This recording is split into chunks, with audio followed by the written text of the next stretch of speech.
اردو خبر کے معزز دوستوں، چین کے 3 علاقے اس وقت پاکستان سے زیادہ بارشوں اور سیلاب کی زد میں ہیں۔ یہ علاقے جنوب مغرب میں واقع ہیں۔ ان کے نام چنگڈو، گوانگیوان، گازرے اور تبت ہیں۔ چنگڈو کی وادی شیلنگ میں 24 گھنٹوں میں 165.1 ملی میٹر بارش ہوئی۔ یہ علاقہ سیاحتی ہے اور یہاں ہر سال 70 لاکھ سے زائد سیاح آتے ہیں۔ یہ بھی بری طرح سیلاب سے متاثر ہوا، لیکن آپ چین کا کمال دیکھیے۔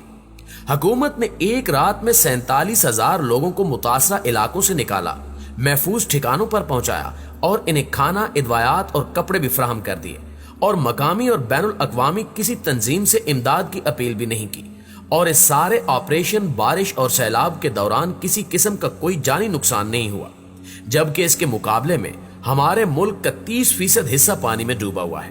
کوئٹہ شہر کی تمام سڑکیں، پل اور موبائل فون ٹاورز ٹوٹ گئے ہیں، بجلی، گیس اور پانی بھی بند ہے، اور ATM اور بینکس بھی جواب دے گئے ہیں۔ صوبائی دارالحکومت کا باقی ملک سے عملاً رابطہ ٹوٹ چکا ہے۔ دوسرے علاقوں کی صورتحال بھی اس سے ملتی جلتی ہے۔ ناظرین گرامی، متاثرین کی تعداد 3.30 کروڑ ہو چکی ہے۔ یہ گلگت بلتستان سے لے کر گوادر تک آسمان کی طرف دیکھ رہے ہیں اور آہوزاری کر رہے ہیں۔ سوال یہ ہے کہ چین ہو، ایران ہو، ترکی ہو، ملائیشیا ہو یا پھر باقی دنیا ہو، سیلاب، زلزلے اور خشک سالی وہاں بھی آتی ہے، لیکن یہ اپنے لوگوں کو ان آفتوں سے بچا بھی لیتے ہیں اور دوسروں کی مدد کے بغیر انہیں بحال بھی کر دیتے ہیں۔ مگر کیسے؟ جبکہ ہم ہر آفت، ہر مصیبت میں اپنے لوگوں کو موت کے حوالے کر کے امداد کی صدائیں لگانے کے لیے نکل کھڑے ہوتے ہیں۔ ہم اسے بھی بھیک کا بہانہ بنا لیتے ہیں۔ کیوں؟ کیا دوسری اقوام سپر ہیومن ہیں یا پھر ہم انسانوں کی کوئی پست ترین شکل ہے؟ آخر ہمارا ایشو کیا ہے؟ ہم شاید آج تک اپنی قوم کو آفتوں کا سامنا کرنے کے لیے تیار نہیں کر سکے۔ آگ لگ جائے، پانی آ جائے یا کوئی حادثے کا شکار ہو جائے، ہم میں سے کسی شخص کو اس سے نمٹنا نہیں آتا۔ دوسرا، حکومت نے بھی آج تک حادثوں اور آفتوں سے نمٹنے کے لیے کاغذی منصوبوں کے علاوہ کچھ نہیں کیا۔ ہم نے قومی سطح پر NDMA اور صوبائی لیول پر PDMA بنا دیے، لیکن یہ بھی نام کے ادارے ہیں اور یہ ہلاکتوں کا ڈیٹا جاری کرنے کے علاوہ کچھ نہیں کرتے۔ حالت یہ ہے کہ ہم آج تک ملک میں مخیر حضرات کی فہرست تک نہیں بنا سکے۔ حکومت کو چاہیے تھا کہ یہ آفتوں کے دوران کم از کم 5,000 سے 1 کروڑ روپے تک امداد دینے والے مخیر حضرات اور فیملیز کا ڈیٹا اور ٹیلی فون ہی جمع کر لیتی، تاکہ مصیبت کی اس گھڑی میں ہمیں چندے کے لیے اپیلیں نہ کرنا پڑتی۔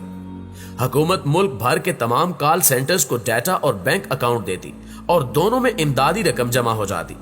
ہم کیوں ہر بار ہر آفت میں امدادی کیمپ لگا کر بیٹھ جاتے ہیں؟ کیا ہم 75 برسوں میں یہ بھی نہیں کر سکتے تھے؟ دوسرا، ملک میں دعوت اسلامی، سیلانی ٹرسٹ اخوت، کاروان علم فاؤنڈیشن، عیدی چھیپا، تبلیغی جماعت، جماعت اسلامی اور انجمن طلبہ اسلام جیسی سینکڑوں تنظیمیں اور غیر سرکاری ادارے موجود ہیں۔ ملک میں 2.5 لاکھ سے زائد سکول اور 3.5 کروڑ سے زائد طالب علم بھی ہیں۔ ہم اگر ان تنظیموں اور اداروں کے کارکنوں کے لیے ریسکیو ورک کی ٹریننگ لازمی قرار دے دیں، ہم اگر انہیں آگ بجھانے، زخمیوں کو اٹھانے، سیلاب میں گھرے لوگوں کو نکالنے اور ضرورت مندوں تک خوراک پہنچانے اور بیماروں اور زخمیوں کی مدد کی ٹریننگ دے دیں اور ان سب کی فہرستیں اپنے پاس رکھ لیں اور ضرورت کے وقت انہیں طلب کر کے کام پر لگا دیں، تو ہمارے پاس 2-4 کروڑ لوگوں کی فورس تیار ہو جائے گی۔ ہم اگر ملک بھر کے اساتذہ کو ڈیزاسٹر مینجمنٹ سکھا دیں تو بھی ہمیں UN کا انتظار نہیں کرنا پڑے گا۔ اور تیسری چیز، دنیا کے بے شمار ملکوں میں ہر گھر میں ڈیزاسٹر اور ریپیئرنگ کے آلات ضرور موجود ہوتے ہیں۔ کیا ہم قوم کو گھروں میں رسے، سیڑھیاں، فالتو بالٹیاں، ہتھوڑیاں اور گینتیاں رکھنے کے لیے بھی تیار نہیں کر سکتے؟ ہم یہ اصول ہی بنا لیں کہ ملک کا ہر مڈل کلاس شخص اپنے گھر میں ایک ٹینٹ ضرور رکھے گا اور وہ یہ مشکل کے وقت متاثرہ علاقوں میں بھجوا دے گا۔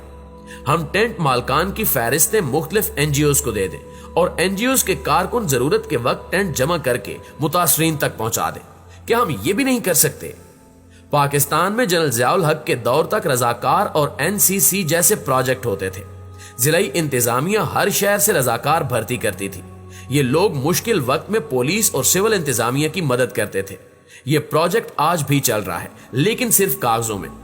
کالجوں میں NCC کے ذریعے طالب علموں کو ملٹری ٹریننگ دی جاتی تھی۔ ٹریننگ مکمل کرنے والے طالب علموں کو 20 نمبر اضافی ملتے تھے۔